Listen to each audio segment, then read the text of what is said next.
I wanted to do a quick video to go over some supplies I'll be using while we're doing some drawings. These are all completely optional. Use what you have. If you want to upgrade the material, here's a great place to start. But again, if all you have is a napkin and a pen, absolutely use that. There's no reason to have to spend a lot of money to get started drawing. So we're going to start over here with the erasers. So these are called kneaded erasers. Fun little story. When I was a kid, I thought it meant that I needed them to draw. That's not the case. They're actually very pliable and are able to be kneaded like bread dough, which is great because when they get dirty, kind of like this one, you just stretch them out and it cleans itself. Another nice thing is if you have a really tight little place that you need to erase something, you can make it very, very small here to get in and erase that. Another fun side to this is you can kind of shape these and sculpt with them. If you have a little artist block, you can maybe get some inspiration and move things around till you maybe see something like, oh, that could be a frog, and then you go ahead and draw the frog. Totally up to you, but a fun little toy. One other eraser I have is this. It's kind of like a retractable pencil, but with an eraser inside. It's also nice if you're trying to get into a tight little spot. You will need a pencil sharpener. I recommend the kind that have the capsule on it so it collects all the shavings. Mine is currently broken, so we used a cute one today. Moving on to pencils.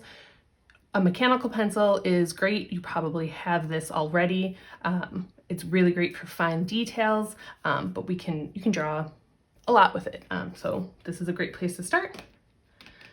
If you do have art pencils, you'll notice that they have markings on their hardness. So these go from a 9H to a 9B. Here we have a 2H. This one is going to be a 2 on the hardness scale, going up to 9. Harder pencils are harder to make a mark with, and they do not color as dark. So the hardest it will color is a gray. Then it moves over into the Bs, which are for black. So a 2B is going to be less black than a 6B. So just something to keep in mind if you have a painting or a drawing that you don't want a lot of dark colors in, you'd probably stick with the H pencils. If you need a lot of contrast, the Bs will be more for you.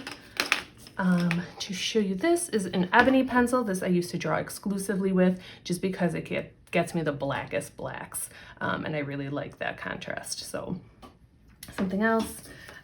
Here is a charcoal pencil. So these are the kind that you peel down to expose more. It doesn't sharpen or anything, but these are great for quick sketches. Charcoal can get messy, so keep that in mind when you're purchasing supplies. And then lastly, we have paper. Again, you can draw on anything. You can draw on a receipt, you can draw on a napkin, computer paper, notebook paper, whatever you have. If you do feel like you want to invest in some sketchbooks, I wanted to show you a few options. I like this because it's a small size. I can take it with me. I also like the spiral bound because it lays flat, so it gives me a perfectly flat surface to draw on. This one I received as a gift, and it is absolutely beautiful. However, it's so pretty, I don't really use it. I guess I'm just scared to ruin such a pretty piece, which is silly. It's there to be used, but the other thing is with a hardbound book, it is harder to get it to lay as flat, so something to keep in mind. I also have these two larger sketchbooks. They're great with the spiral bound. They are quite large though, so if space is limited, this can be a problem. But again, work with what size you're comfortable with. If you have a project that you want to make very large and framed, you can absolutely go with these. If you're just practicing and sketching to learn, I would definitely move over to a smaller one just for size management. I'm really excited to get started on this drawing journey with you.